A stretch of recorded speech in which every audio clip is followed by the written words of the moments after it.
आइए दोस्तों, प्रकाश knowledge solution channel पर आपका स्वागत करते हैं। इसमें कक्षा 10 प्रश्नावली 6.5 का पहला क्वेश्चन देखेंगे। इससे पहले का सारा वीडियो चैनल पर उपलब्ध है, आप नहीं देखे हैं तो जाकर प्लेलिस्ट में देख लीजिएगा। कुछ त्रिभुज की भुजाएं नीचे दी गई हैं। निर्धारित कीजिए कि इनमें से कौन कौन से त्रिभुज समकोण त्रिभुज हैं। इस स्थिति में कर्ण की लंबाई भी लिखिए। पहले त्रिभुज को आप पता कीजिए समकोण त्रिभुज हैं या नहीं, उसके बाद आप कर्ण की लंबाई ज्ञात करिए। पहले आप जान लीजिए समकोण त्रिभुज होने के लिए उसका एक कोण 90 डिग्री यानी समकोण होना चाहिए। दूसरा कंडीशन कि उसका 90 डिग्री के सामने वाला भुजा सबसे बड़ी भुजा होती है जो कर्ण कहलाती है। तो आइए इसे लिख लेते हैं। तो इसका पहला क्वेश्चन है कि 7 सेंटीमीटर, 24 सेंटीमीटर, 25 सेंटीमीटर। तो इसमें सबसे बड़ी भुजा कौन है? तो ये 25। तो ये हो जाएगा कर्ण। कर्ण होगा तभी जब ये कर्ण के एक फॉर्मूला है, इस फॉर्मूला को देख लीजिए। कर्ण स्क्वायर बराबर लंब स्क्वायर जोड़ आधार स्क्वायर।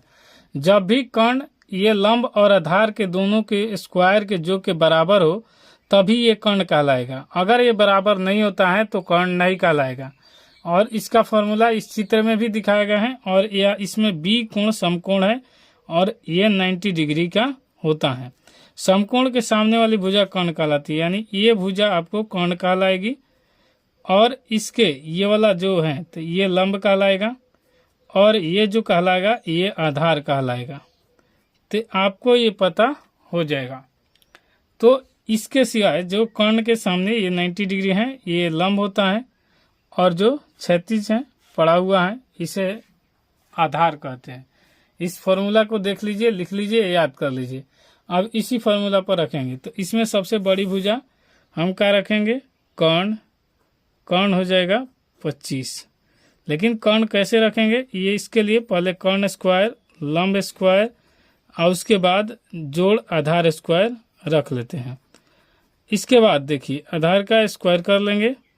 इसी प्रकार यहाँ सबसे बड़ी भुजा इसमें कहाँ है? तो 25। तो ये 25 का स्क्वायर कर लेंगे। और ये लंब का है तो लंब इसमें से 7 और आधार का स्क्वायर लेंगे तो ये 24। आप लंब आधार इनमें से दोनों में से कोई एक को मान सकते हैं, इसमें कोई दिक्कत नहीं है।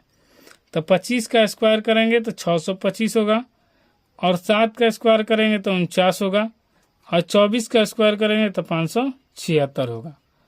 अब इसके बाद 625 और इसको जोड़ेंगे तो 9 6 15 की 5 और 7 4 11 1 12 की 2 और 5 1 6। तो ये 625 और बराबर आया 625। तो ये समकोण त्रिभुज है। तो यहाँ पर लिख लेंगे कि दी गई भुजाओं से बना त्रिभुज समकोण है। दी गई भुजाओं से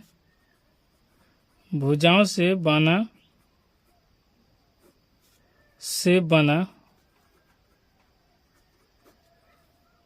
समकोण है जिसका कर्ण की लंबाई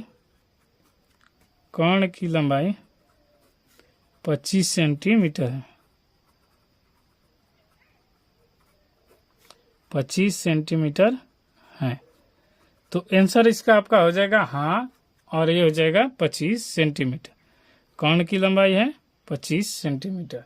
यही आपका राइट आंसर हो गया। और वीडियो पसंद आए तो लाइक शेयर सब्सक्राइब जरूर कीजिएगा। पसंद नहीं आए तो मत कीजिएगा। ये इसको पूछा जाता है कभी कभी इससे, तो इसका नाम होता है पाइथागोरस प्रमेय से। यहाँ पर आपको लिख दे रहे हैं पाइथागोरस प्रमेय का ये सूत्र है। ये सूत्र हमेशा आपको याद करना है और इसी सूत्र से पूरा मैथ बनेगा। तो अब पहला का दूसरा क्वेश्चन देख लेते हैं। तो पहला का दूसरा क्वेश्चन कर रहे हैं 3 सेंटीमीटर, 8 सेंटीमीटर और 6 सेंटीमीटर। अगर समकोण त्रिभुज होगा तो कर्ण की लंबाई बताना है, नहीं तो नहीं बताना है। तो पहले समकोण त्रिभुज के लिए आपको पता है क्या चाहिए? पाइथागोरस प्रमेय का सूत्र से पता है। आपको नहीं पता है तो इस सूत्र एक बार देख लीजिए। यहाँ पर लिखा हुआ है कर्ण बराबर लंब स्क्वायर बराबर जोड़ आधार स्क्वायर। सबसे बड़ी भुजा को क्या कहते हैं? कर्ण कहते हैं। समकोण यानी सामने वाली भुजा के 90 डिग्री के सामने वाली भुजा कर्ण कहलाती है। तो इसमें लिख लिए। अब इसमें लिखेंगे पाइथागोरस प्रमेय से।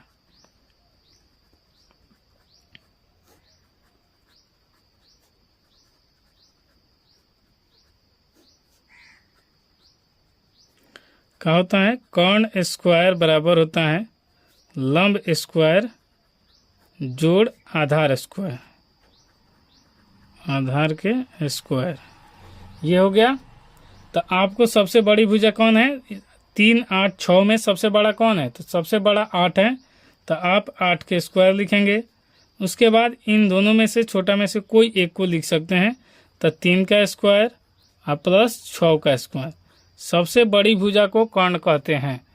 तो 8 8 है 64 होगा, 8 के 8 से गुना करेंगे तो 64, तितिरी का 9 और 6 6 का 36।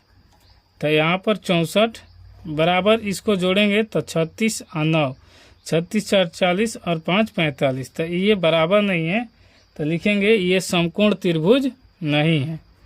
तो समकोण त्रिभुज नहीं है। जब समकोण त्रिभुज नहीं है तो कर्ण की लंबाई नहीं लिखना है, समकोण त्रिभुज नहीं है।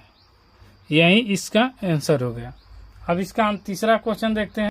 तीसरा क्वेश्चन कर रहा है कि पहला का तीसरा 50 सेंटीमीटर, 80 सेंटीमीटर और 100 सेंटीमीटर। तो इसको भी सेम उसी प्रकार से देखेंगे। तो यहाँ पर लिख लेंगे कर्ण है, तो कर्ण का सबसे लंबा भुजा इसमें 100 सेंटीमीटर है, तो 100 का स्क्वायर करेंगे।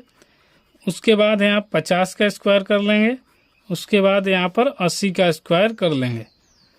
और यहाँ पर 100 का स्क्वायर करेंगे तो 100 पर जितना हो 2 बार गुना करेंगे तो 2 जीरो बढ़ जाएगा।